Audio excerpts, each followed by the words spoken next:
I am here. I'm assuming that you can hear me, but I am going to actually just flip into Twitch to turn off my chat closure thing. I am stuck in the spare room because we have really bad weather, and I've just realized that I have not actually changed that setting. Just a moment, I will see if I can do that. So hang on, I will be with you shortly. Apart from that, hello, great to see you. I can't actually see all of my usual controls, like who's here and who's not, or even what the chat is doing. So I'll be back in just a moment. I'm just flipping screens. You have to watch me while I've got my concentrating face on.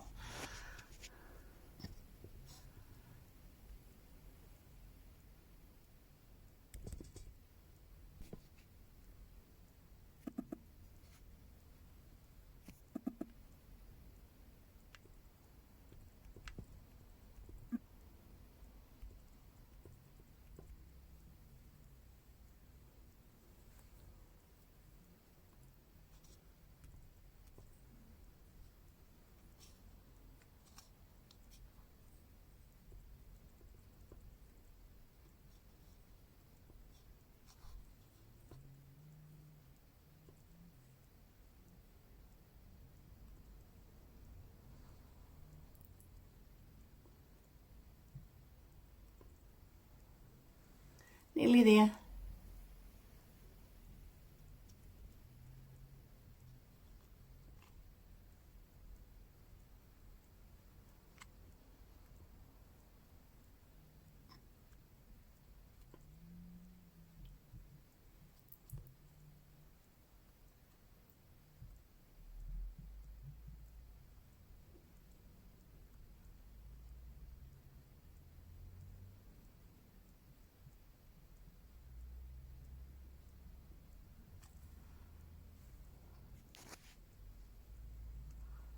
I'm not sure if any of that worked. I'm hoping that chat will still work for you guys. I'm really sorry about this, but it's like we've got this horrible storm going on at the moment, and where I normally sit, even though I am used to explaining to you guys about the noise in the chimney and the rain on the roof and all of those sort of things, it's so much worse than normal. I don't think you'd actually be able to hear me over the noise of the storm. Well, you could, but it would really distract from the story. So this is going to be back to old school, where I just stream straight from my phone, which is what I'm doing at the moment. I'm just checking to make sure I have actually got this. Yes, I have got it turned on. Suddenly realised, oh, maybe I haven't got Wi-Fi turned on. I'm just going to see if I can shut another door because someone's talking in the background. So if you wait a moment, I will see if I can get this so I can see what's going on, including me being able to see if anyone's chatting. I won't actually be able to do any direct typing back. I'm hoping that everybody can actually use the chat. Just a moment.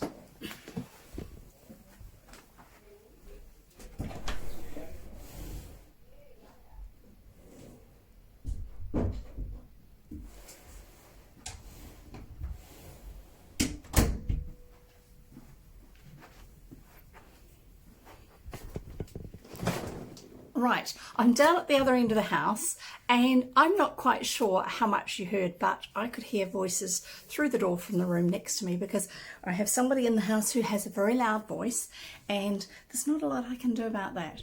It's okay, they live here too, they're allowed to have a loud voice. It's just that it's one of those things that's a little bit awkward when you're trying to stream at the same time as dealing with people being in the house.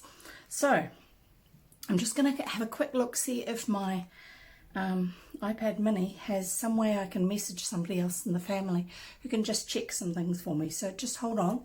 And yes, I do have my water here, which I need. Right, so bear with me a few more minutes. Bear with, you know, all that sort of stuff.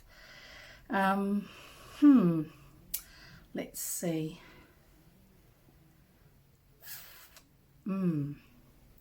Good question. How do I message them from here without using my phone?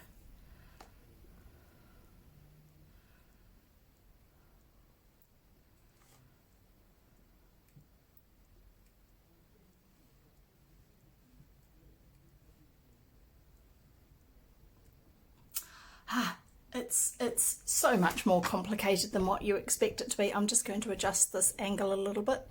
It's actually easier when I use the little phone tripod than when I use the tripod I have the adapter on for taking photos of urns and stuff like that. Just one of those things.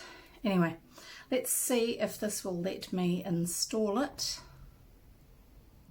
Unable. Okay, it's too old. I thought it was. Right. I have no way of telling them, the other person who could have helped me with this, that I actually need some stuff done. So if any of you are friends with Son of Jev on Twitter or PJ_NZ on Twitch, please message him and just sort of say, can you go into my office and check what the settings are on my Twitch tab for streaming. Please, please, please. Anyway, right, we'll see how it goes. And thank you for following. That's great. I really appreciate that. If I'm looking a little bit blind, it's because I've got lights on the same end of the camera as same end of the room as where my camera lens is, and I'm finding it a little bit hard to see it because I'm used to having a streamer cam which actually looks more like an eye, and here I'm just looking at the blank dark face of my phone at the end where the camera is. So yeah, a little bit odd, sorry about that. I'm going to get back to where the book is and then we'll get on with reading. So far, I suppose I should, yeah, we're reading The House of Arden by Edith Nesbit. I'm really enjoying the book. It's one of the, she's one of the authors I've really come to appreciate that much more, just because she seems to be able to write kids who feel realistic. They get into mischief, they're quite inquisitive about things, they argue, they bicker, they blame one another for things they probably shouldn't blame one another for, all that sort of stuff.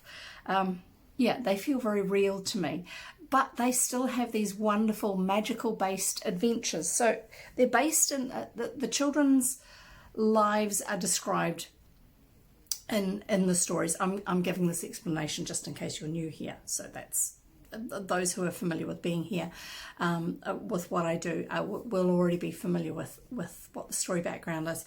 So the children she writes in her stories are very much the sort of children that were around when she was writing. So she was, I think this book was published in 1909. I can't quite remember that. Maybe somebody can actually let me know. I'm not quite sure how you would let me know because I don't know if my chat is actually working. Sorry about that. Because I'm on the phone and I didn't have enough time to sort out the laptop to be able to use it alongside. I will just see if I can do this and check something.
Right, I don't know if you lose my camera when I'm doing all that.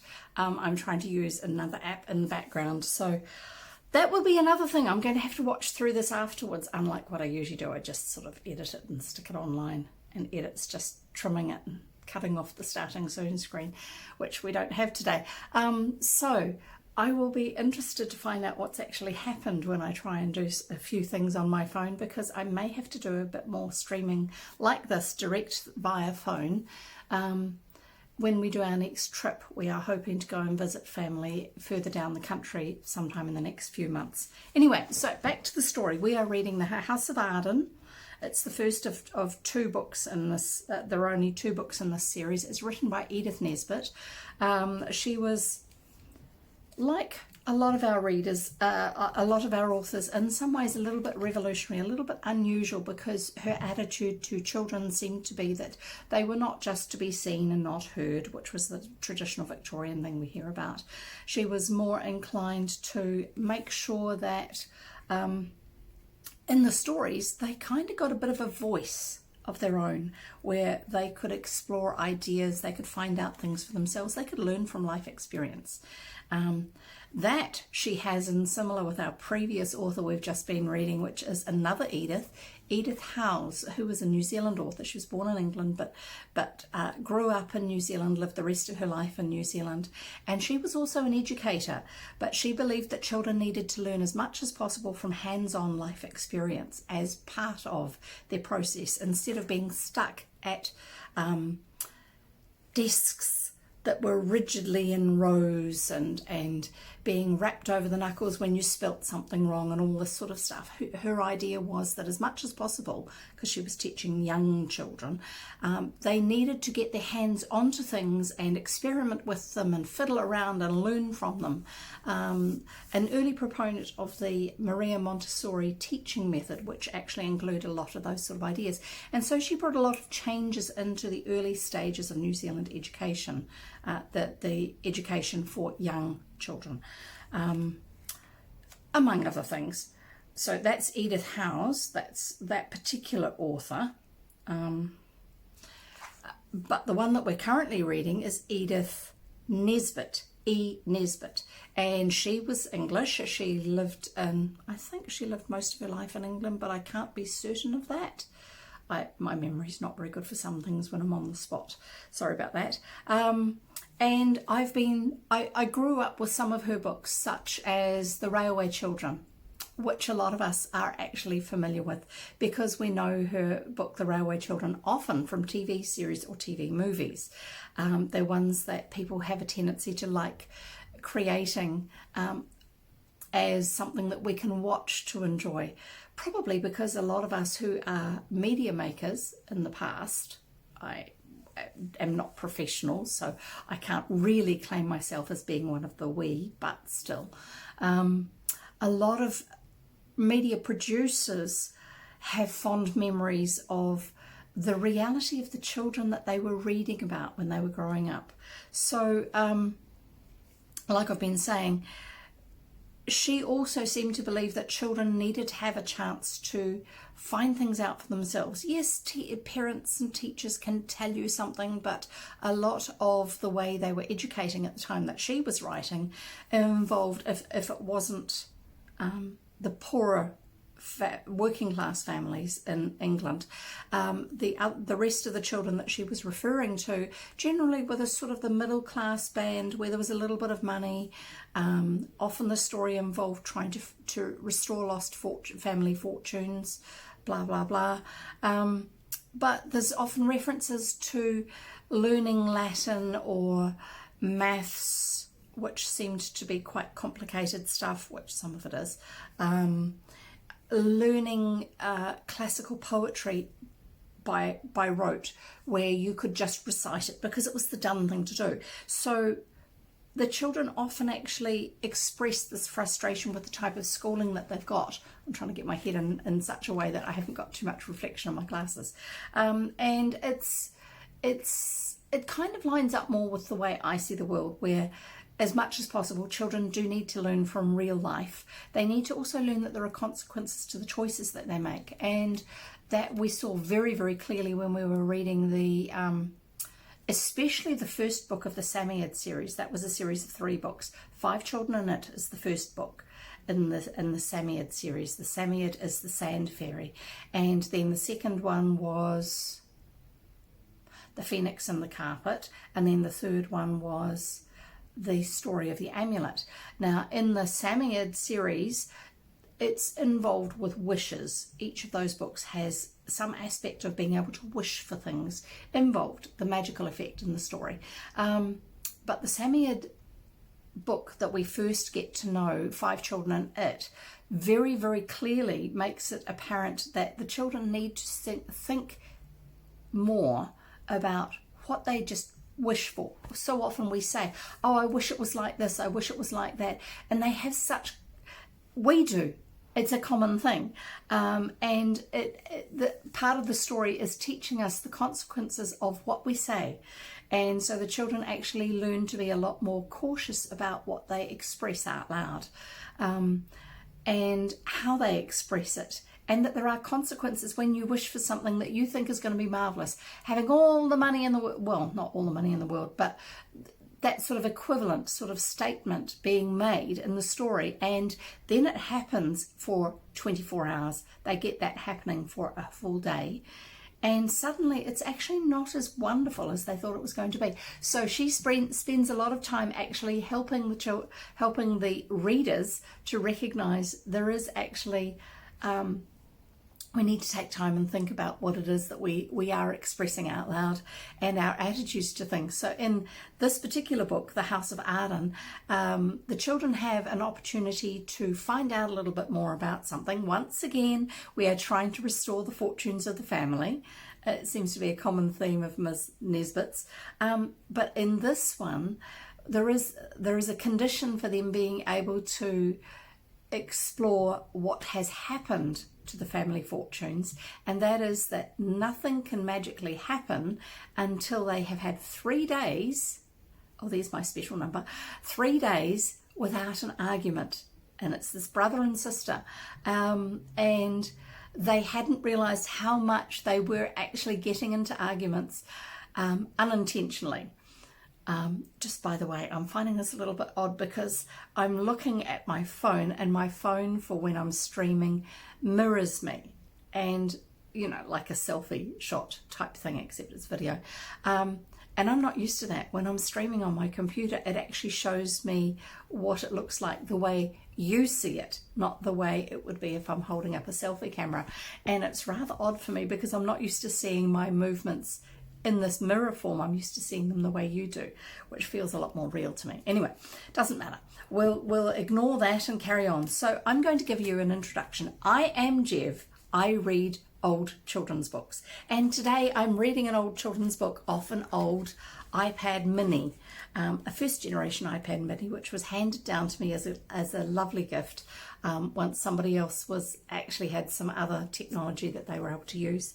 And as you just saw before, it won't load new apps. It won't update the ones that it currently has because it's way out of date. But I can get online and download my ebooks, and I can actually then view the ebooks on the iPad mini. So it's still useful. It's still very useful. It's a great way to see things. Normally at this stage of the introduction, I would be waving a physical old book at you to tell you that this is the sort of book that I grew up reading. I don't have it with me because I'm not in my office. But that doesn't matter. So I do have 3 tips for those who are new here. The 3 tips, yep, my special number. First tip is drinks. Second tip is snacks. Third tip is comfortable. So the first tip being drinks, I have both water, because that keeps your brain and your body going, and I also have coffee because that's my favourite drink. I got that ready just before. Snacks. Today we have, what's the snack of the day today? Because I don't have my snack pot. Today's snack is plastic cheese. The family name for it. Not because it's wrapped in plastic, but it just seems kind of semi-fake, even though it's actually made from real cheese. Sorry, I get a bit of indigestion and it gives me a bit of a sore throat and makes me cough. So if you see me suddenly gulping at water, it's usually because I'm trying to deal with it. It's just one of those things. It's something to do with the age that I am. But now I'm going to have a mouthful of coffee. And I will just see if somebody has responded to me because I sent them a message asking for some assistance.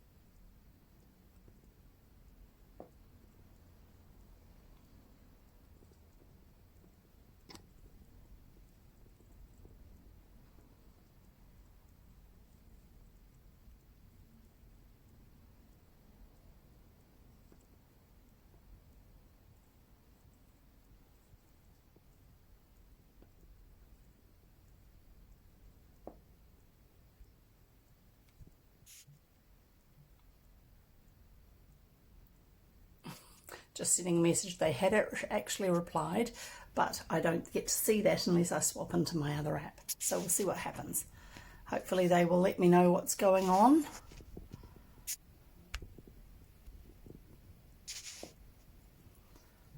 And I will need to realign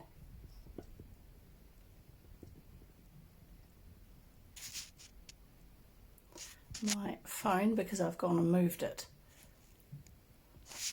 Just one of those weirdo things. Right, that's a little bit better, I think. I'm trying to get it so I'm at a slightly better angle. It does weird things with the background, but that's just the way it is. Anyway, so hopefully somebody will be able to just check up on something for me.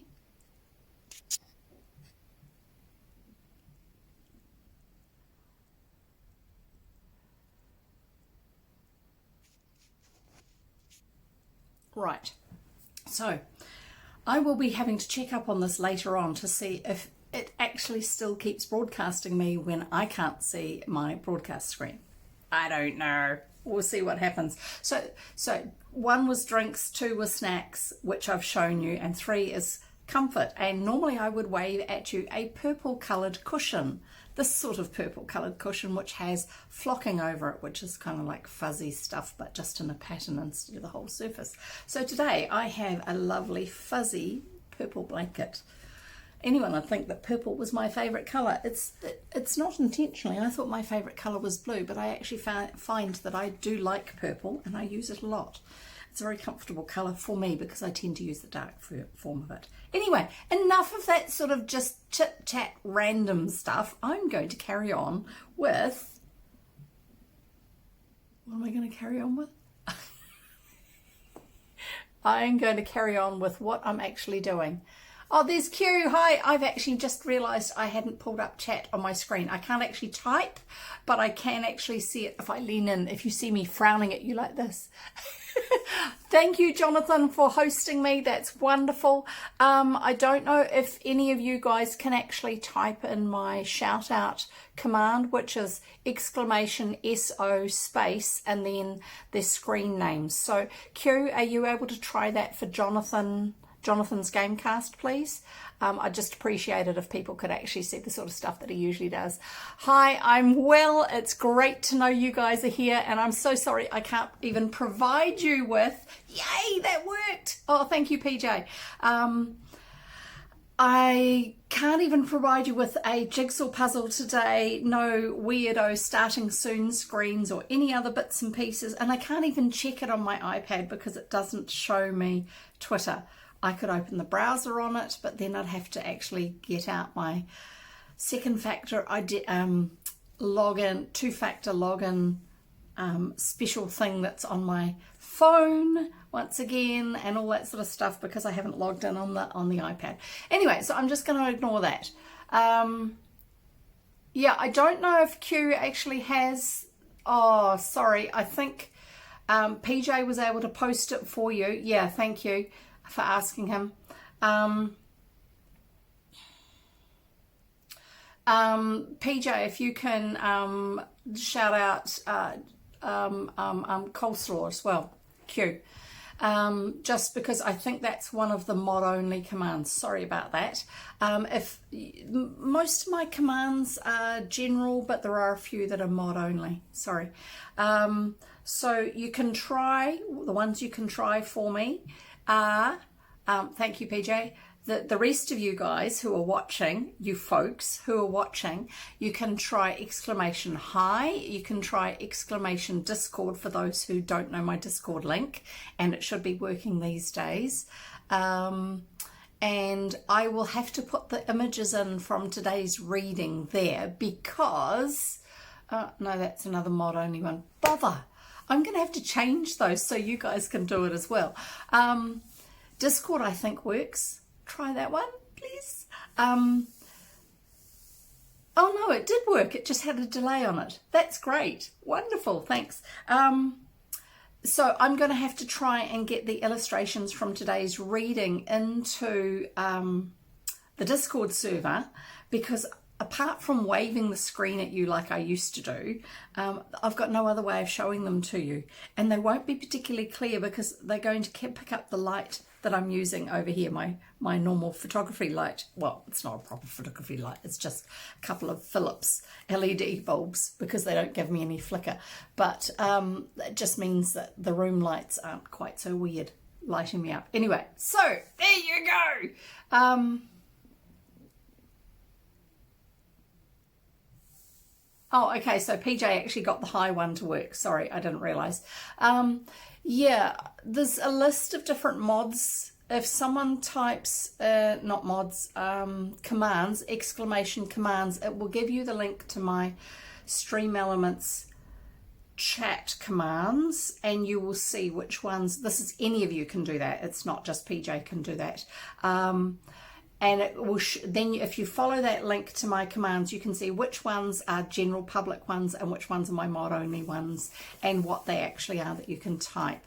Some of them actually have the short form of them, like hi instead of my, I think it's officially called hello or welcome or something like that. Anyway, it doesn't matter. I don't need to tell you all that. Just have a play, because there's nothing else I can do at the moment to engage you apart from reading. I can't give you any jigsaw puzzles or anything unless you want to set up your own ones, but I won't be able to, you won't be able to see them on the stream. Anyway, so The House of Arden, I'm going to read now. The House of Arden by Edith Nesbit. We are reading chapter 8, Guy Fawkes. Oh, goodness me, Guy Fawkes. So this is in the era where you've got the parliamentarians and you've also got the royalists, and the royalists are wanting to get rid of the current version of Parliament. Yeah, thank you. Thank you, PJ. That's great. We do appreciate that. He's going to have to listen to me nattering in the background because his room's upstairs. So unless he's got his headphones on. Right. Chapter 8, Guy Fawkes. 3 days because there had been a quarrel. There you go. That's the first sentence of the chapter. So they had got to the stage of realising that I'll make it up now if you like. This is because they'd had a bit of an argument. And said Edred, I've only just thought of it, but perhaps it's 3 days from the end of the quarrel. So it's not just from when the quarrel starts and they can then carry on for 3 days worth of wonderful quarrelling, but then still have at the end of that their whatever the magical happening is, time travel. But maybe it's based from the end of the quarrel, which means that the sooner we actually stop quarrelling, the sooner we get to actually do this finding out about stuff. So Elfrida says, I see. So the longer we keep it up, and Edred says, yes. So let's call it Pax, that means peace, and not waste any more time. And so now we come into this new chapter, Guy Fawkes. 3 days because there had been a quarrel. But days pass quickly when the sun shines and it's holiday time and you have big ruined castle to explore and examine. So yeah, I'm having to hold this up in my hand because I'm not at my desk, which is why you'll probably see the corner of it every now and then. And why my angle of view is going to change too from time to time, just because my arm will get sore and it will drift down. Anyway, so a castle that's your own and your brother's. So you have a big ruined castle to explore and examine, a castle that is yours or your brother's. Yes, because Edred has become Lord Arden because his great uncle or whoever it was had died. And so he'd inherited the title and the property, but they now want some money or some jewels that had been part of the family treasure to be found again to be able to maintain it, because they have nothing. Neither does their aunt who they live with. After all, said Elfrida sensibly, we might quite likely find the treasure ourselves without any magic mouldy-warpness at all. We'll look thoroughly. We won't leave a stone unturned. So for those new here, the mouldy-warp is a blonde mole, a white mole, and he is effectively a magical creature. He helps them to understand and makes it work that they can actually just adjust time slightly to appear in a different time period. So we'll carry on. "We shall have to leave a good many stones unturned," said Edred, looking at the great grey mass of the keep that towered tall and frowning above them. "Well, you know what I mean," said Elfrida. Elfrida's the girl. She's 2 years older than Edred, who's the boy. I think she's 11 and he's 9. "Come on." And so they went. They climbed the steep, worn stairs that wound round and round in the darkness, stairs littered with dead leaves and leaf mould and dropped feathers and the dried, deserted nests of owls and jackdaws, stairs that ended suddenly in daylight, and a steep last step and the top of a broad ivy-grown wall from which you could look down, down, down, past the holes in the walls where the big beams used to be, past the old fireplaces, still black with the smoke of fires long since burned out, past the doors and windows of rooms whose floors fell away long ago, down, down to where ferns and grasses and brambles grew green at the very bottom of the tower. I'm glad that the tower that they're standing on, the part of it they're standing on, seems to be fairly robust, because I would be a bit concerned, as an adult, I would be a bit concerned that it might fall apart. Because it's not like they've had English heritage there stabilising it so the thing doesn't fall down. Modern historical preservation society over in England. Then there were arched doors that led to colonnades with strong little pillars and narrow windows, wonderful little unexpected chambers and corners, the best place in the whole wide world for serious and energetic hide and seek. "How glorious," said Elfrida as they rested, scarlet and panting after a thrilling game of I Spy. "If all these broken bits were mended so that you couldn't see where the new bits were stuck on, and if it could all be exactly like it was when it was brand new." That's how the sort of glorious she means. "There wasn't the house when it was brand new, the house like it is now, I mean," said Edred. "I don't suppose there was any attic with chests in when the castle was new." "There couldn't be, not with all the chests," said Elfrida, "because each of the chests has clothing from a different time period, and it's when they start to put it on that they end up travelling to a different time period. Well, so far." "There couldn't be, not with all the chests," said Elfrida. "Of course not, because some of the clothes in the chest weren't made till long after the castle was built. I believe grown-ups can tell what a broken thing was like when it was new. I know they can with bones, mastodons and things." So in the era that this was written, there used to be a lot of talk about prehistoric creatures such as mastodons. Now we talk about mammoths. They are related, and they are related to elephants as well. There's woolly mammoths, and mastodons were more like the smoother skinned elephants from what I understand, but definitely related creatures. We don't hear about mastodons these days. We only hear about mammoths. I don't know why. Maybe because that's the ruins, the remains that we find these days. I'll carry on with the story. I forgot to say, for those of you who are new here, I get distracted very easily. I have ADHD and autism, and I have a love of finding out information and filling up my head with it, but it's usually not relevant for most day-to-day life stuff, but it often is relevant for what we're reading. So I get distracted with that, but I also like to share actual life experience I've had if I think that it's relevant for a story, and that those who are actually hearing the story for a first or a umpteenth time may actually not have had those sort of experiences to actually understand how things function in different places and times. Yeah, old lady, lots of life experience. Anyway, so carrying on. I know that they can, adults can, with bones and of mastodons and things, and they made out what Hercules was like, out of 1 foot of him that they found, I believe, she added hazily. So she kind of knew but wasn't sure. "I've got an idea," said Edred. "If we could get back to where the castle was all perfect, like a model, and draw pictures of every part, then when we found the treasure, we should know exactly what to build it up like, shouldn't we? So we could make it look like it used to." Yes, said Elfrida very gently. "We certainly should, but then we should have to know how to draw first, shouldn't we?" "That's a good point. Of course we should," Edred agreed, "but that wouldn't take long if we really tried. I never do try at school. I don't like it, but it's jolly easy. I know that. Burslem me always takes the drawing prize, and you know what a duffer he is." Burslem my. Burslem, that will be the surname, and my for minor. So it will be the younger of the family of one of the other schoolmates at school, and he's Burslem Minor. You know what a duffer he is? We might begin to learn now, don't you think? Elfrida sat down on a fallen stone in the middle of the castle yard and looked at the intricate, wonderful arches and pillars, the crenellated battlements of the towers. Do you know what crenellated means? It's the up and down tooth shape that goes along the upper edge of the fortifications that we as children always draw on castles. That's crenellated. Crenellated battlements of the towers, the splendid stoutness of the walls. She sighed. Yes, she said, let's begin now. Learning how to draw. I'm sorry, I'm just going to have to put something over my feet because the room has finally cooled down after me shifting things around. So just hold your horses and I'll be back in a moment.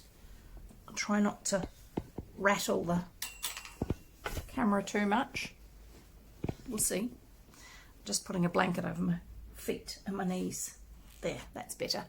Have a mouthful of coffee while I can.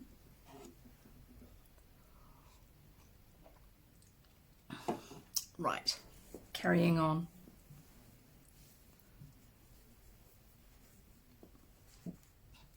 Let's begin now, she said. And you'll have to lend me one of your pencils, said he, because I broke mine all to bits trying to get the parlour door open the day you'd got the key in your pocket. Quite a long one it was, the pencil. You'll have to lend me a long one, Elf. I can't draw with those little bitty ends that get inside your hand and prick you with the other end. I don't mind, said she, so long as you don't put it in your mouth. So they got large sheets of writing paper and brown calf-bound books for the paper to lie flat on, calf as in calfskin, and they started to draw Arden Castle, and as Elfrida tried to draw everything she knew was there, as well as everything she could see, her drawing soon became almost entirely covered with black lead from the graphite of the pencil. They had no India rubber, that's an eraser, and if you drew anything wrong it had to stay drawn. When you first begin to draw, you draw a good many things wrong, don't you? I assure you that nobody would have known that the black and grey muddle on Elfrida's paper was meant to be a picture of a castle. Edred's was much more easily recognised even before he printed Arden Castle under it in large uneven letters. He never once raised his eyes from the paper and just drew what he thought the front of the castle looked like from the outside. Also, he sucked his pencil earnestly, Elfrida's pencil, I mean, and this made the lines of his drawing very black. So it's probably not the graphite that we're used to, because our graphite these days doesn't actually go darker when you get it wet.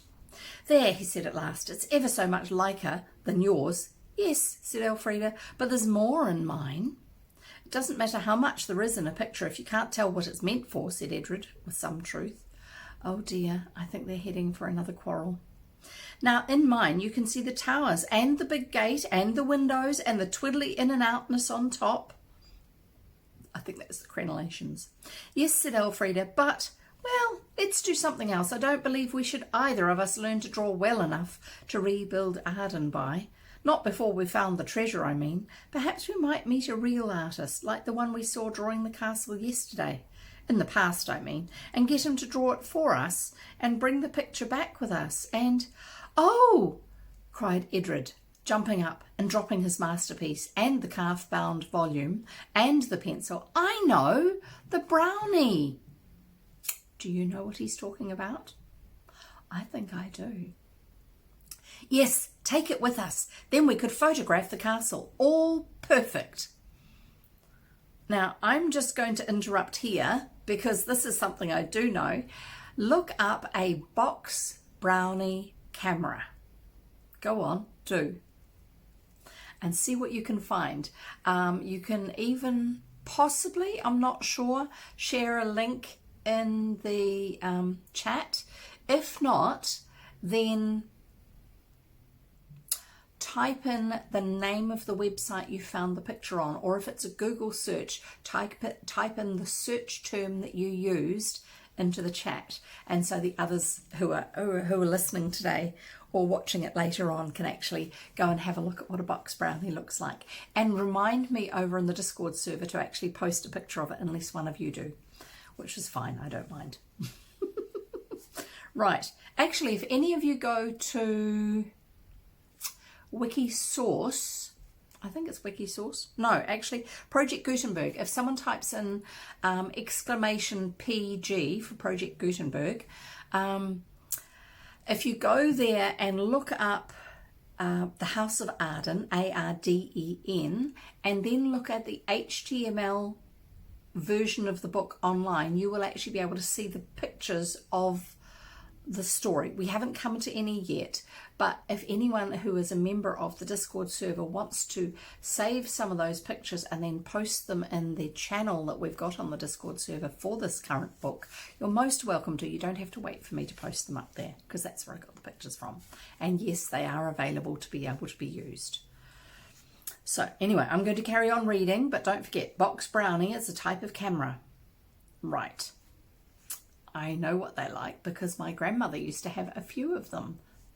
I don't know why she had a few, but we also had the newer version of the brownie camera, which was another simple one.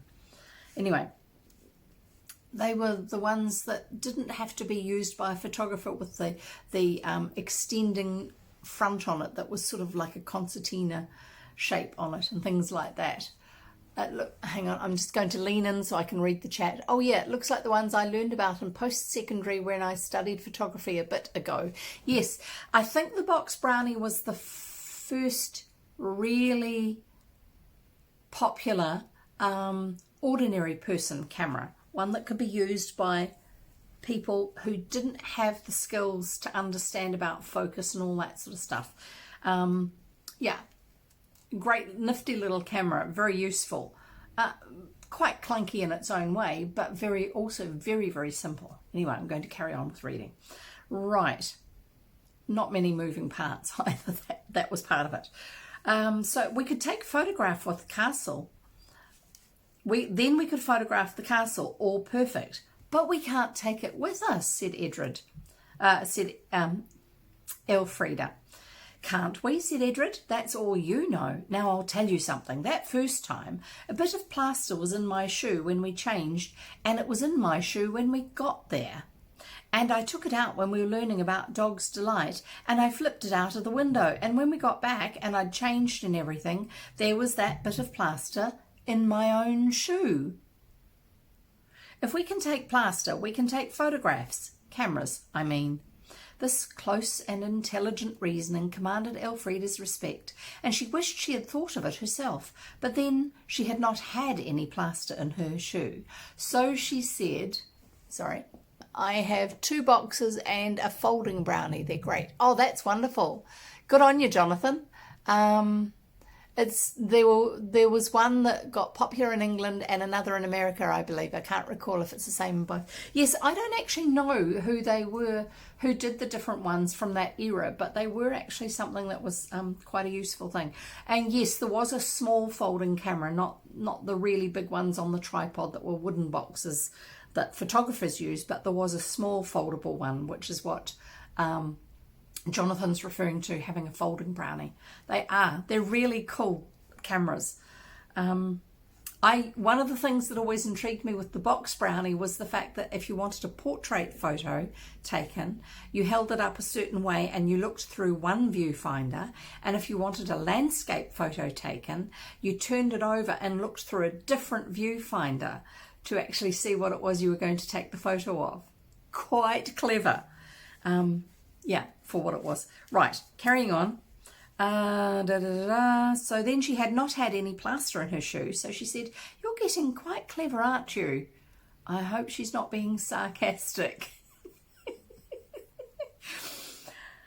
"Aha," said Edred. "You'd like to have thought of that yourself, wouldn't you? I can be clever sometimes, same as you can." "It is very annoying to have our thoughts read," Elfrida said swiftly. "Not often you can't," and then stopped short. For a moment, the children stood looking at each other with a very peculiar expression. Then a sigh of relief broke from each. "Fielded," said Edred. Just in time, said Elfrida. It wasn't a quarrel. Nobody could say it was a quarrel. Come on, let's go and look at the cottages, like the witch told us to. Oh, I'd forgotten that. Did you remember? They meant to be going and having a look at the cottages.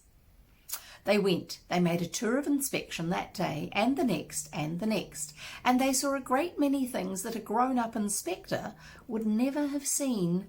Poor people are very friendly and kind to you when you are a child.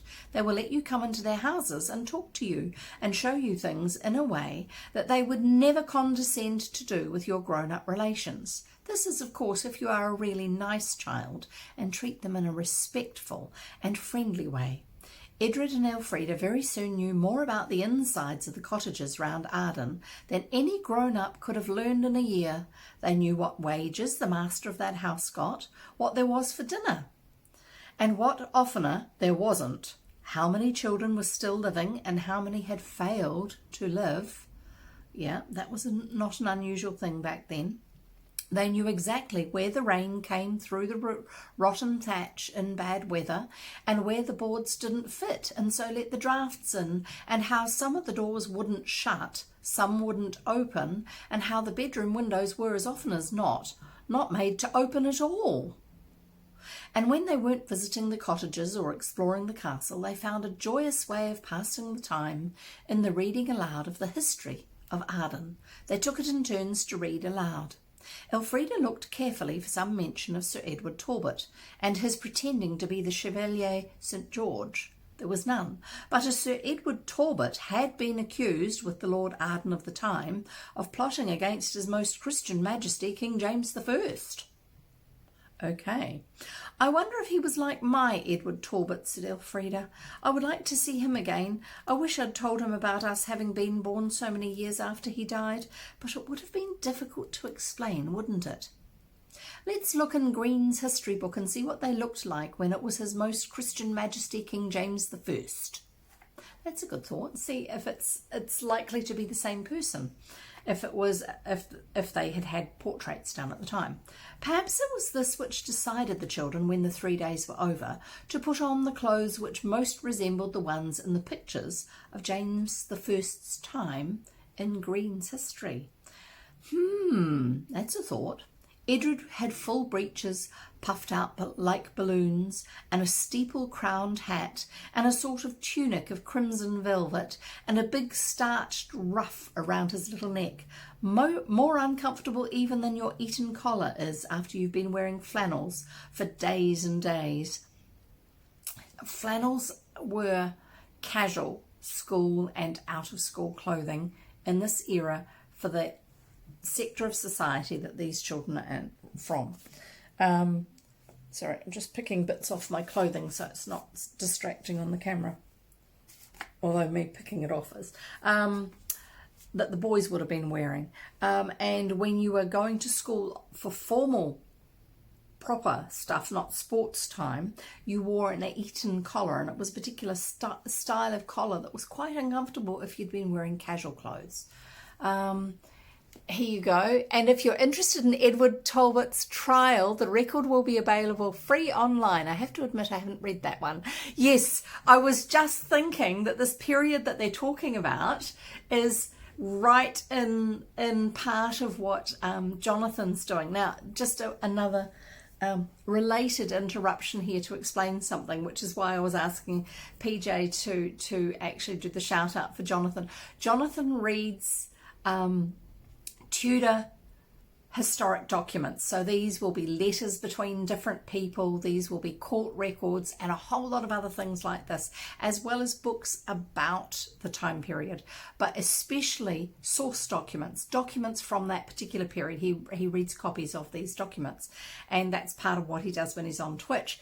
And the idea is to gain a broad understanding and a detailed understanding of what was going on around the time of Elizabeth I, but also a little bit more either side, I think, because he's working on doing a game that is based on this particular part of history.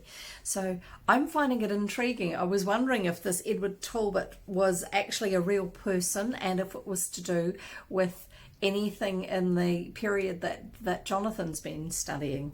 Anyway, we'll carry on. Thank you for passing on that information. It would be worth having a look for, definitely.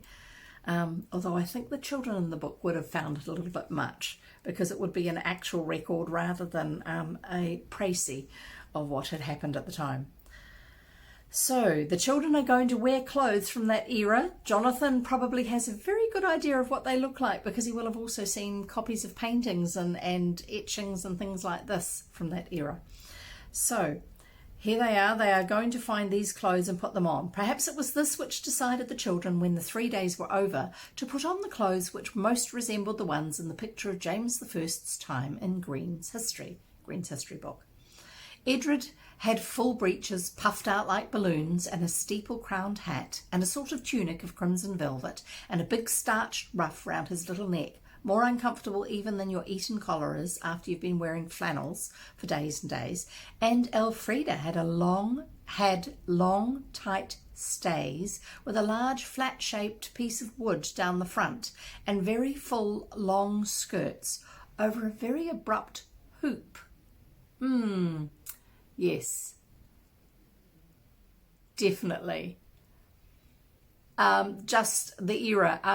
Small boys were dressed in what we think of as women's clothing, because they hadn't come into manhood, and manhood was where you went into trousers or whatever form of pants type thing was worn in those days. It's kind of been a marker up until the 20th century as to what was worn when.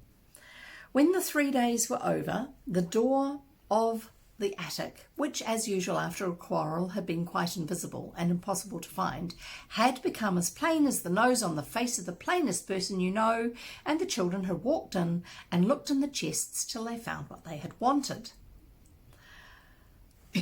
Sorry. And now they put on ruffs and all the rest of it to the accompaniment, or as it always seemed, with the help of soft pigeon noises. While they were dressing, Elfrida held the brownie camera tightly in one hand or the other. This made dressing rather slow and difficult, because she doesn't want to leave it behind.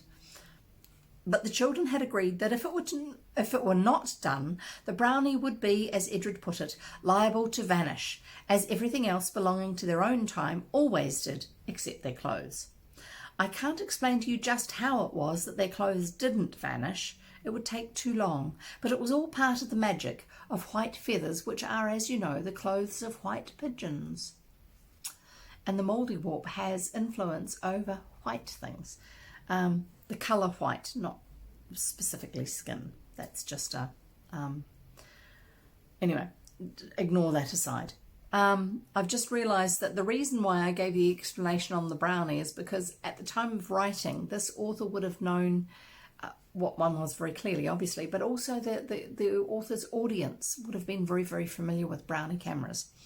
Hence the need to explain it for those in newer readership, those of us who come from an era where we don't have those sort of cameras. But we've gone back to simple things again in terms of we have cameras on our phones and you just point it at something and push the button. We don't have to make lots of adjustments. We can, but we don't have to, which is wonderful. So I'm carrying on reading now. And now a very odd thing happened. As Edred put on his second shoe, which was the last touch to the united toilets, getting prepared and getting dressed, that sort of toilet, not something you sit on to relieve yourself. Don't think like that and laugh like that. I know you're doing it. Anyway, carrying on. The last touch to the united toilets, the walls seemed to tremble and shake and go crooked like a house of cards at the very instant before it topples down. And I happen to know there's a picture here and I can't show it to you properly. Actually, I can. The walls seem to tremble and shake and go crooked. It's just a few pages on in the book. Here you go. I don't know how well you can see it here because of the screen reflecting. There's Elfrida. She's leaning against the wall here. That's the underside of the roof. Here's Edred down on the floor. I think he's fallen over. There's one of the chests. And I can't... Yeah, he's got his hand... But there is another chest that he's probably bracing himself against. And if you're looking at it on Project Gutenberg, on the online version of the book, you'll actually be able to see the same picture. I'll just get back to where I was, because it's not on the same page. I just happened to know about the picture beforehand. The walls seem to tremble and shake and go crooked like a house of cards at the very instant before it topples down. The floor slanted to that degree that standing on it was so difficult as to be at last impossible. The rafters all seemed to get crooked and mixed like a box of matches when you spill them on the floor. The tiled roof that showed blue daylight through seemed to spin like a top, and you could not tell at all which way up you were. All this happened with dreadful suddenness, but almost as soon as it had begun, it stopped with a jerk like that of a clockwork engine that has gone wrong. And the attic was gone, and the chests, and the blue chinked tiles, that's the gaps between the tiles where they could see the sky, the blue chinked tiles of the roof, and the walls, and the rafters, and the room had shrunk to less than half its old size. What do you think's happening? And it was higher, and it was not an attic anymore, but a round room with narrow windows, and just such a fireplace, with a stone hood as the ones the children had seen when they looked down from the tops of the towers. You must have often heard of events that take people's breath away. The sudden change did really take away the breaths of Edred and Elfrida, so that for a few moments they could only stare at each other like Guy Fawkes masks. As Elfrida later said, "I see," said Edred, when breath enough for speech had returned to him. "This is the place where the attic was after the tower fell to pieces." There you go. "But there isn't any attic really," said Elfrida. "You know we can't find it if we quarrelled. And Mrs. Honeysett doesn't ever find it. It isn't anywhere." So that's an interesting thought. I'm just going to read through that again. This is the place where the attic was after the tower fell to pieces. So when it had been a normal castle, there had been a tower. And then the tower fell to pieces. And then the house was built, and the house had an attic built into it, which is the space that the children go into when they find the chests with the clothing in. So that's what they're referring to there. Okay, that makes sense now.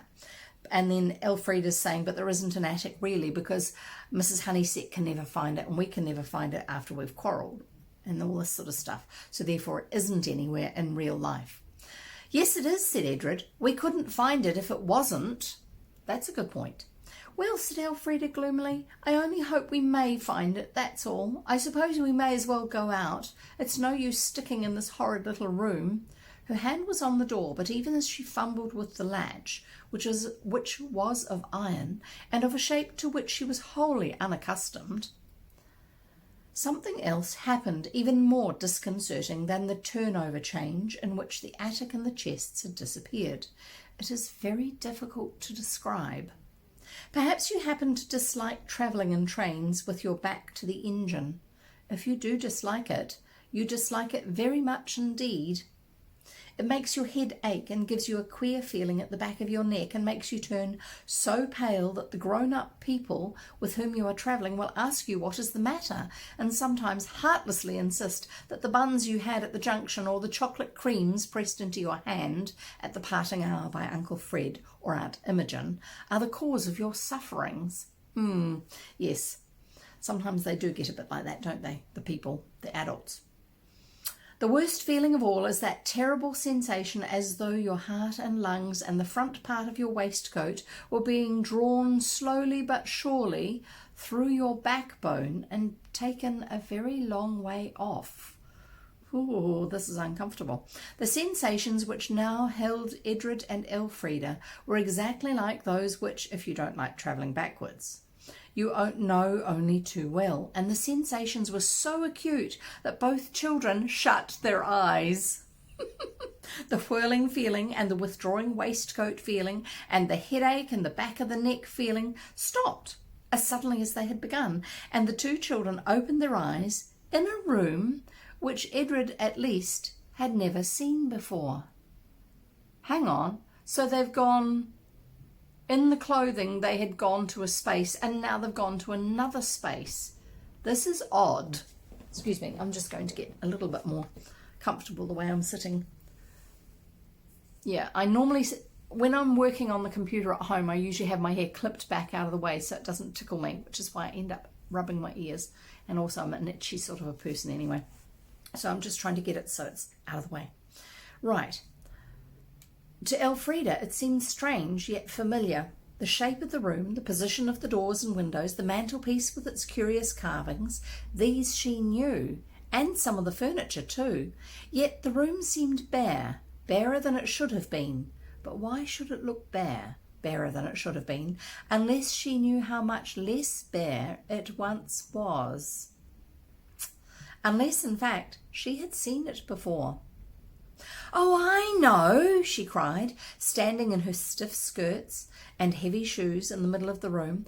"I know, this is Lord Arden's townhouse. This is where I was with Cousin Betty, only there aren't such nice chairs and things." And it was full of people then. So when she had seen Cousin Betty was 100 years previously to their normal daily life, real life. And so I'm thinking this is even earlier than that. And so it's a house that has been in the family for longer than just that time. Edred remained silent, his mouth half open and his eyes half shut, in a sort of trance of astonishment. This was very different from the last adventure in which he had taken part, for then he had only gone to the house in Arden Castle as it was in Boney's time. That's Napoleon Bonaparte, remember? And he had gone to it by the simple means of walking down a staircase with which he was already familiar. But now he had been transported in a most violent and unpleasing manner, not only from his own times to times much earlier, but also from Arden Castle, which he knew, to Arden House, which he did not know. So he was silent, and when he did speak, it was with discontent verging on disgust, indigestion.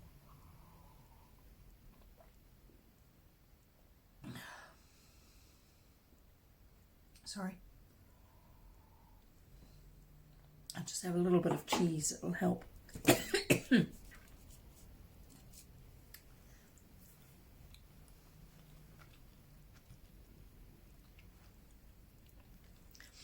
"I don't like it," he began. "Let's go back. I don't like it. And we didn't take the photograph. And I don't like it. And my clothes are horrid. I feel something between a balloon and a blue coat boy." I'm guessing that's the boy in blue, a famous painting, that sort of style.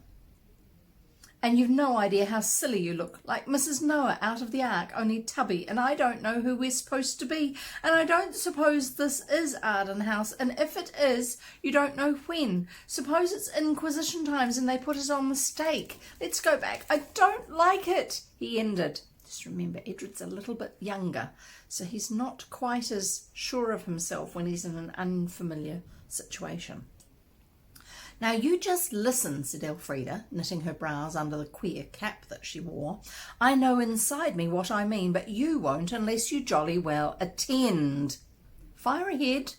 "Well then, even if it was Inquisition times, it would be all right. For us."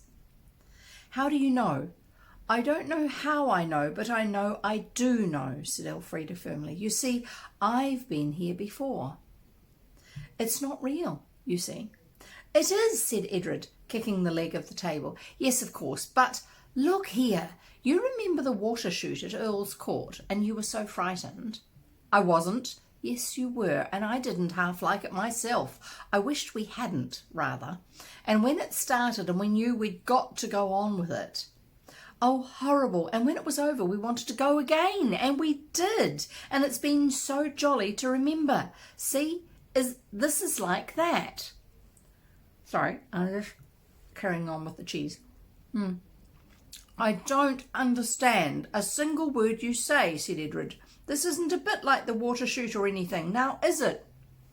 So what they're talking about is probably similar to a log flume ride, you know, the water version of a roller coaster, that sort of thing.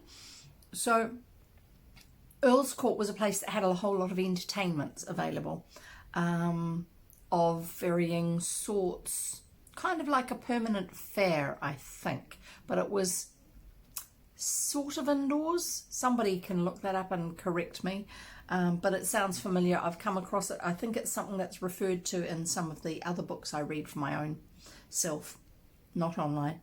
And so what she's talking about was the anticipation of something that you haven't dealt with before can be very negative, and so you put it off and you put it off, or you try to avoid it, but then you actually go through with it even when it is frightening, and then suddenly you find that it actually wasn't that bad and it was lots of fun and you want to do it again. And so that's what she's talking about with this water chute ride that they did.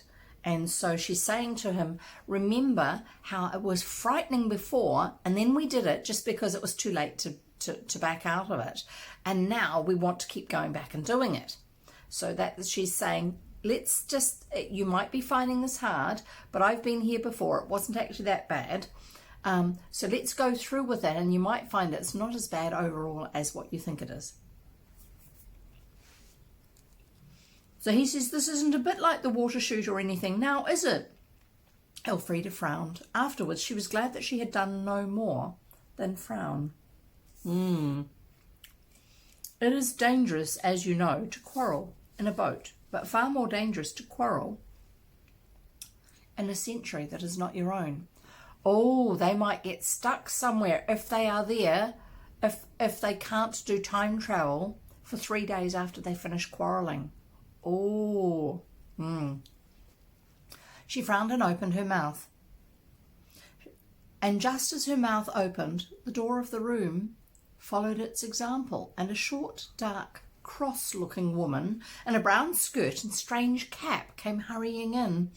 So it's here you've hidden yourselves, she cried, and I looking high and low to change your dress. What for? Said Edred, for it was his arm which she had quite ungently caught. For what? She asked, as she dragged him out of the room. Why, to attend my lord your father and your lady mother at the masque at Whitehall. Had you forgot already, and thou so desirous to attend them in thy new white velvet broidered with orange tawny, and thy lady mother's diamond buckles, and the silken cloak, and the shoe roses, and the cobweb lawn starched ruff, and the little sword, and all? The woman had dragged Edred out of the room, and by the stairs, by this time, Elfrida following decided that her speech was the harshest part of her. If she was really horrid, thought the girl, she wouldn't try to cheer him up with velvet and swords and diamond buckles. That's a good point. Can't I go? She said aloud. The woman turned and slapped her, not hard, but smartly. I told thee how it would be if thou wouldst not hold that dunning tongue. No, thou can't go. Little ladies, stay at home and sew their samplers. Thou'll go to court soon enough, I'll warrant. So Elfrida sat and watched while Edred was partially washed. The soap got in his eyes, just as it gets in yours nowadays, and dressed in the beautiful white page's dress, white velvet, diamond buckles, little sword, and all. You are splendid, she said. Oh, I do wish I was a boy, she added, perhaps the 2032nd time in her short life.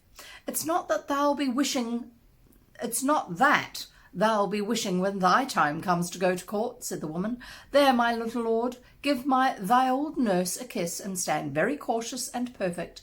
Do not soil thy fine feathers, and when thou hearest thy mother's robes on the stairs, go out and make thy bow like thy tutor taught thee.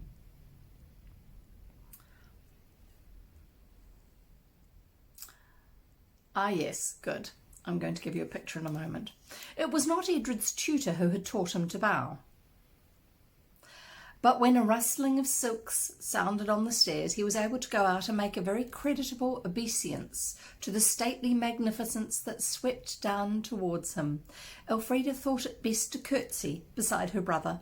Aunt Edith had taught them to dance the minuet, and somehow the bow and curtsy which belonged to that dance seemed the right thing now. And the lady on the stairs smiled, well pleased. She was a wonderfully dressed lady. Her bodice was of yellow satin, richly embroidered, her petticoat of gold tissue with stripes, her robe of red velvet, lined with yellow muslin with stripes of pure gold.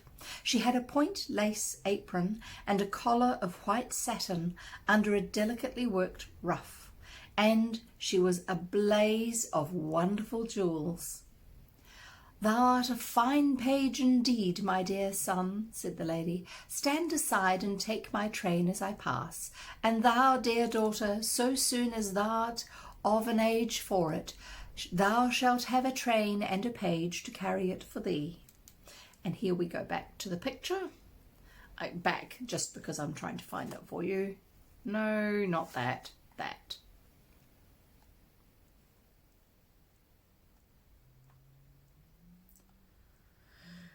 No, it's not going to. Sometimes I can get it to show me the page without the extra bits around the edge. So here's the mother. She has come down the stairs. Here's Edred dressed in his finery with his puffy shorts type pantaloon type things, and mother in all her finery. This is the point lace apron. It's part of her outfit. She's got a ruff on above a white collar. That's the points there. And he's got buckles on his shoes, or no, they look like flowers. I think the buckles, his mother's buckles, were on something else, and he's got his little sword there on the other side and his little cape. There's his big collar, bothering him probably. Yes, it would be quite uncomfortable, because to make things like that stand up, they would have used some form of starch, because you didn't have plastic back then to hold things up. Right. So, when Elfrida leaves the house to go to court, will probably be when she's actually going to be given to somebody in marriage, maybe? Sooner than she probably would really like in real life. But probably a done thing at the time. So mother swept on and the children followed. Lord Arden was in the hall, hardly less splendid than his wife, and they all went off in a coach that was very grand, if rather clumsy. Its shape reminded Elfrida of the coach which the fairy godmother made for Cinderella out of the pumpkin, and she herself, as she peeped through the crowd of liveried servants to see it start, felt as much like Cinderella as anyone need wish to feel, and perhaps a little more. But she consoled herself by encouraging a secret feeling that she had something, But she consoled herself by encouraging a secret feeling she had that something was bound to happen. And sure enough, something did happen.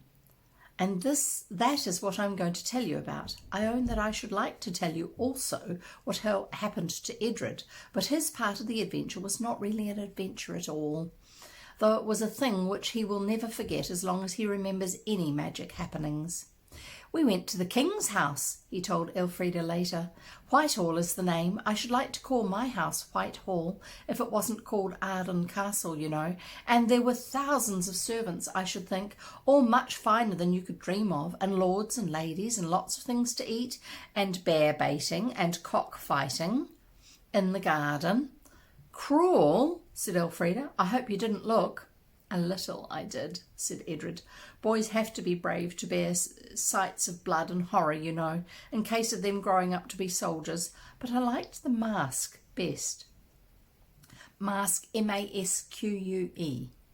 The Queen acted in it. There wasn't any talking, you know, only dressing up and dancing. It was something like the pantomime, but not so sparkly. And there was a sea with waves that moved all silvery, and panelled scenes and dolphins and fishy things, and a great shell that opened, and the Queen and the ladies came out and danced, and I had a lot to eat, such rummy things, and then I fell asleep, and when I woke up the King himself was looking at me and saying I had a bonny face. Bonny means pretty, you know. You'd think a king would know better, wouldn't you? Because in Edred's day, you don't tell boys that they're pretty. But obviously in that day and age, you told small boys that they were pretty if you thought that they were. This was all that Edred could find to tell. I could have told more, but one can't tell everything, and there is Elfrida's adventure to think about. Sorry, I'm just clearing my throat so I can keep reading. And having another mouthful of coffee while it's not too late. Right. When the coach had disappeared, this is Elfrida's adventure, I'm sure. When the coach had disappeared in the mist and the mud, for the weather was anything but summer weather, Elfrida went upstairs again to the room where she had left the old nurse. She did not know where else to go. Sorry. Just trying to find pages to turn. Sit thee down, said the nurse, and sew on thy sampler. There was the sampler, very fine indeed, in a large polished wood frame. I wish I needn't, said Elfrida, looking anxiously at the fine silks, because modern Elfrida's skills will not be what ancient Elfrida's skills would have been. That's going to make it hard. Tut, tut, said the nurse, or how thee'll grow to be a lady if thou doesn't mind thy needle. I'd much rather talk to you, said Elfrida coaxingly. Thou canst chatter as well as sew, the nurse said, as well I know to my cost. Would that thy needle flew so fast as thy tongue. Sit thee down, and if the little tree be done by dinner time, thou shalt have leave to see thy cousin Richard. Oh. Friend or more?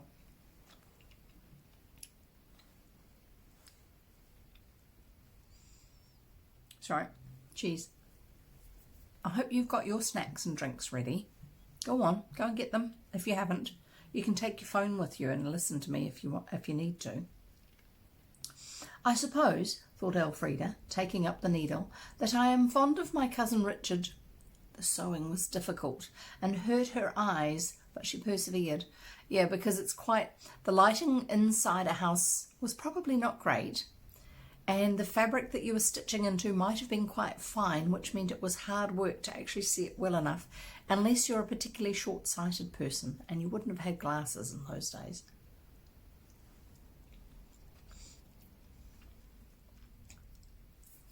Okay, I'm going to carry on now.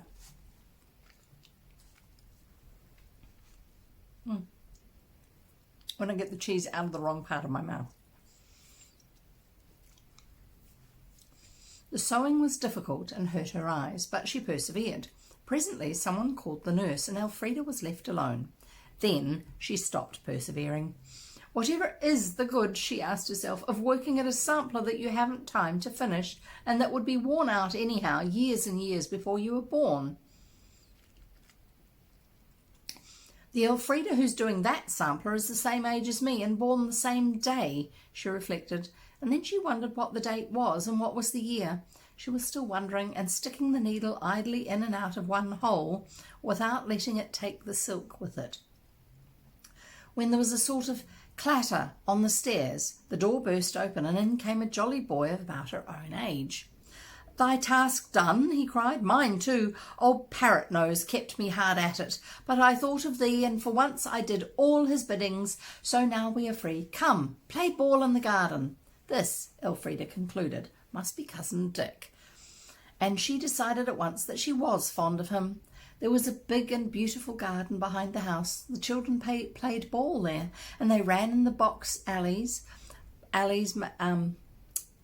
Box alleys. I'm guessing are alleyways made of box hedging, not made out of boxes, and played hide and seek among the cut trees and stone seats and statues and fountains.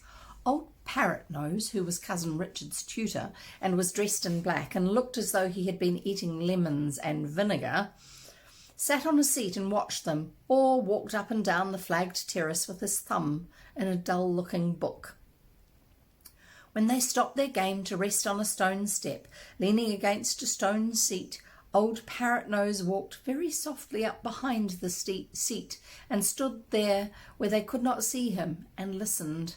Listening was very dishonourable, as we all know, but in those days tutors did not always think it necessary to behave honourably to their pupils. Yeah, back in the old days it was like children are second-class citizens, not worth respecting the way adults like to be respected. I have always thought, and I always shall think, that it was the eavesdropping of that tiresome old tutor, Mr. Parados, or Parrot-Nose, which caused all the mischief. But Elfrida has always believed, and always will believe, that the disaster was caused by her knowing too much history. That is why she is so careful to make sure that no misfortune shall ever happen on that account anyway. That is one of the reasons why she never takes a history prize at school. You never know, she says, and in fact, when it comes to a question in an historical examination, she never does know. This was how it happened. Elfrida, now that she was no longer running about in the garden, remembered the question that she had been asking herself over the embroidery frame, and it now seemed sensible to ask the question of someone who could answer it. So she said, "I say, Cousin Richard, what day is it?" Elfrida understood him to say that it was the 5th of November. Those who come from America or France or Brazil or somewhere that's not been part of the British Empire possibly don't know the significance. Right. I'm going to keep reading because you're going to find out. Although the author was writing the book for children who would have known what the significance was, I'm hoping that she's going to unpack it well enough for us. We'll just carry on, and then if I need to, I'll explain it later. Elfrida understood him to say that it was the 5th of November. "Is it really?" she said. "Then it's Guy Fawkes' Day. Do you have fireworks?"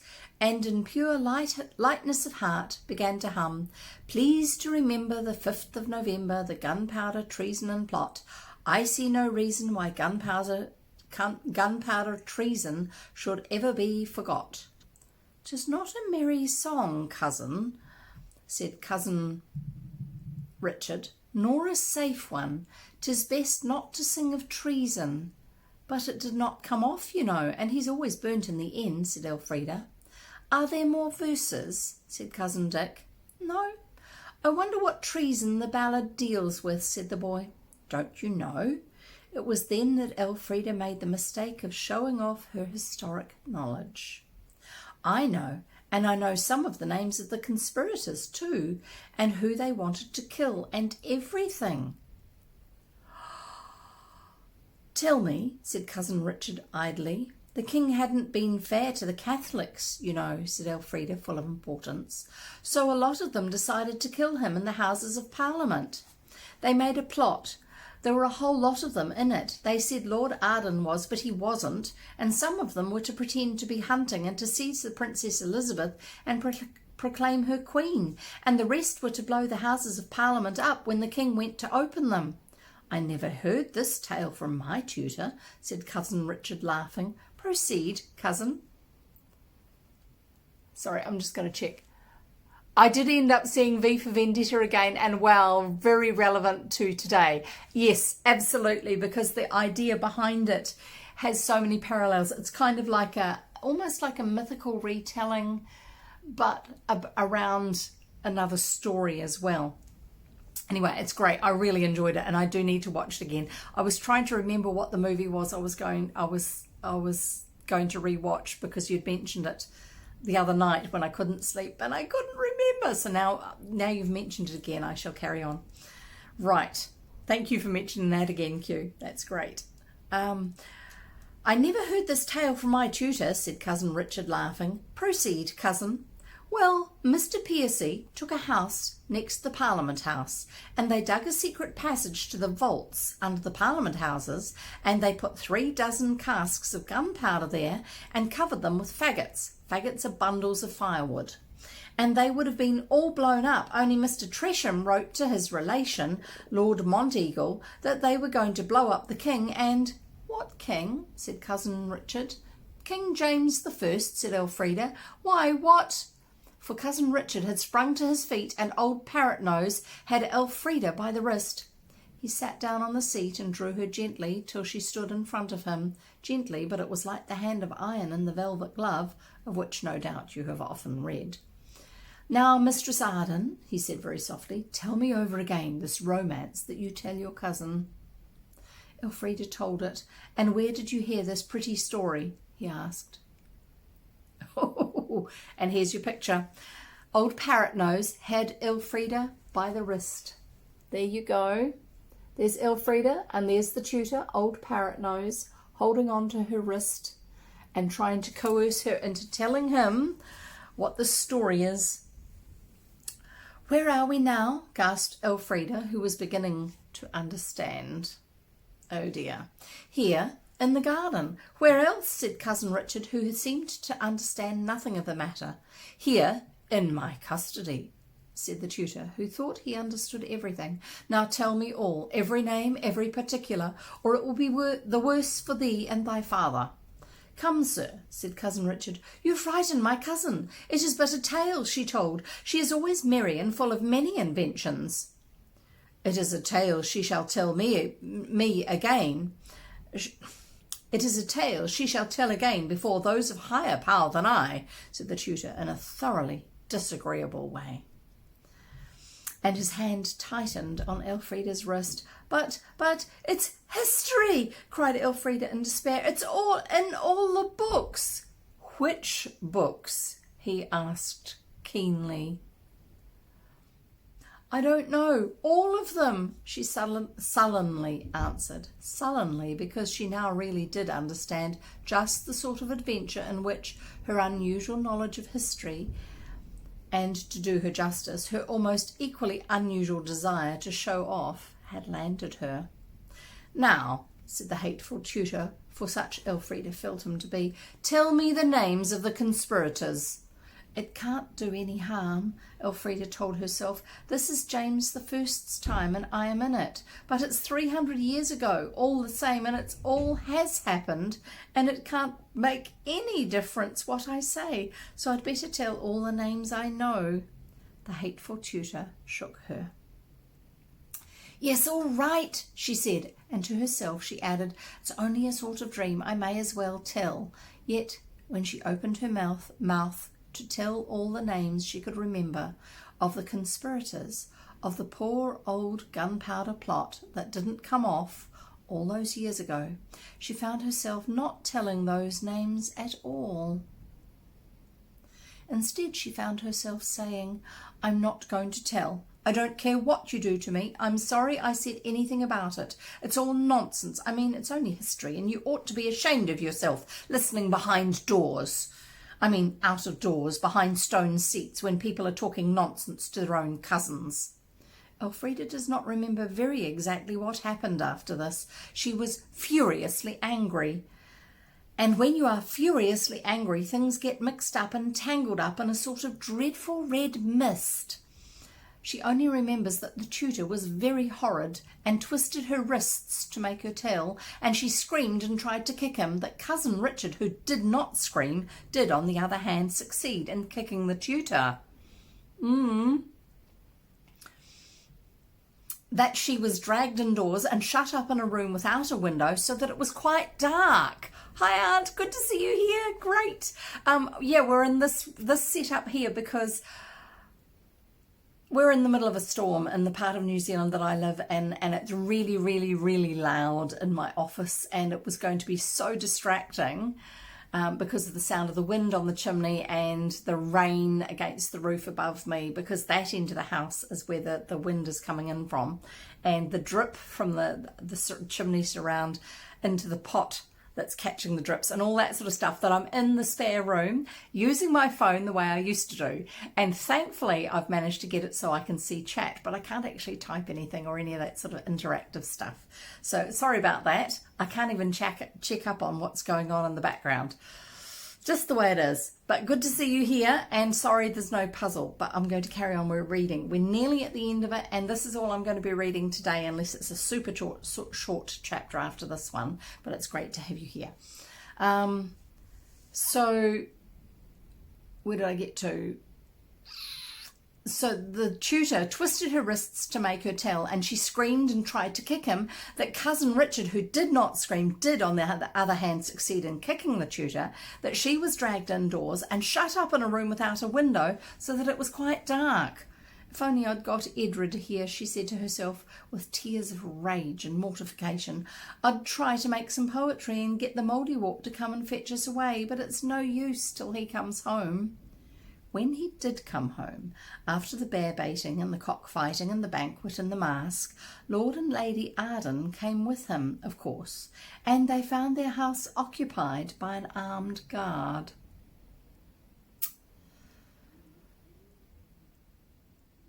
And in the dark little room, a pale child, exhausted with weeping, who assured them again and again that it was all nonsense. It was only history, and she hadn't meant to tell. Indeed, she hadn't. Lady Arden took her in her arms and held her close and tenderly, in spite of the grand red velvet and the jewels. Thou'st done no harm, said Lord Arden. A pack of silly tales. Tomorrow I'll see my Lord Salisbury and prick the silly bubble. Go thou to bed, sweetheart, he said to his wife, and let the little maid lie with thee. She is all a tremble with tears and terrors. Tomorrow my Lord Secretary shall teach these popinjays their place, and Arden House shall be empty of them, and we shall laugh at this fine piece of work that a solemn marplot has made out of a name or two and a young child's fancies. By tomorrow night all will be well, and we shall lie down in peace. But when tomorrow night came, it had, as all nights have, the day's work behind it. Lord Arden and his lady and the little children lay not in Arden House in Soho, not in Arden Castle on the downs by the sea, but in the Tower of London, charged with high treason and awaiting their trial. Oh yes, here we go. Here's the next picture, which we've gone past the part of the text. They found their house occupied by an armed guard. So here's Lady Arden. Sorry.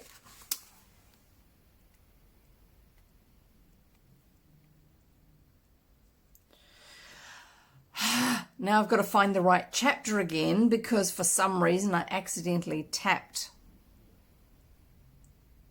No. Come back. Tapped the wrong part of the page when I was turning it. Here you go. Here's the picture. They found their house occupied by an armed guard. So here you go. Here's Lady Arden with Elfrida, and these are the guards here. It looks like this is the dark room that Elfrida had been locked up in. And so the guards are keeping watch on the members of the household to make sure they don't run away or get messages off to anybody else. And we'll carry on. Sorry. I am going to try and simplify my layout for what I do with my normal streams rather than the overlay that I currently use. I like the overlay, but it's I don't know, it's just a little bit, it's a bit old now. I've been doing it for a while. Anyway, so they found themselves under the house was occupied by the armed guard. There's one more page left in the chapter after this page. For my Lord Salisbury had gone to those vaults under the Houses of Parliament and had found that bold soldier of fortune, Guy Fawkes, with his dark eyes, his dark lantern, so that it doesn't give away light. You cover the windows of the lantern. Then when you need light, you uncover that a little bit. But otherwise you keep it dark so that you don't give away where you are. And his dark intent. So a dark lantern, unless you actually had very good reason for it, often implied that there was something that you were trying to hide that you were doing. So that's what that references to, probably. I'll just read that bit again, had found Guy Fawkes with his dark eyes, his dark lantern, and his dark intent, and the names of those in the conspiracy had been given up, and King James was saved, and the parliaments, but the Catholic gentlemen whom he had deceived and who had turned against him and his deceits were face to face with the rack and the scaffold. The rack was used for torture. The scaffold was used for execution. And I can't explain it at all because, of course, Elfrida knew as well as I do that it all happened 300 years ago. Or, if you prefer to put it that way, that it had never happened and that anyway it was Mr. Tresham's letter to Lord Monteagle, and not Elfrida's singing of that silly rhyme that had brought the Ardens and all these other gentlemen to the tower and to the shadow of death, and yet she felt that it was she who had betrayed them. She felt also that if she had betrayed a base plot, she ought to be glad, and she was not glad. She felt and called herself a sneak. She had taken advantage of having been born so much later than all these people, and of having been rather good at history, to give away the lives of all these nobles and gentlemen. That they were traitors to king and parliament made no matter or difference. It was she, as she felt, but too bitterly, who was the traitor, and in the thick-walled room in the tower, where the name of Raleigh was still fresh in its carving, Elfrida lay awake, long after Lady Arden and Edred were sleeping peacefully, and hated herself, calling herself a traitor, a coward, and an utter duffer. The next chapter is The Prisoners in the Tower, and I won't be reading it today because it's another 39 pages at the size of the lettering that I use. About as long as what I've already had today. So that would just take us a little bit too late for my day, sorry. It is getting rather exciting in a not very happy way, this story. Goodness me, this author has come up with something quite, goodness me. She's definitely got a skill with putting us into different pieces of history and helping us to think about what it might have been like, and also think about our own attitudes to things.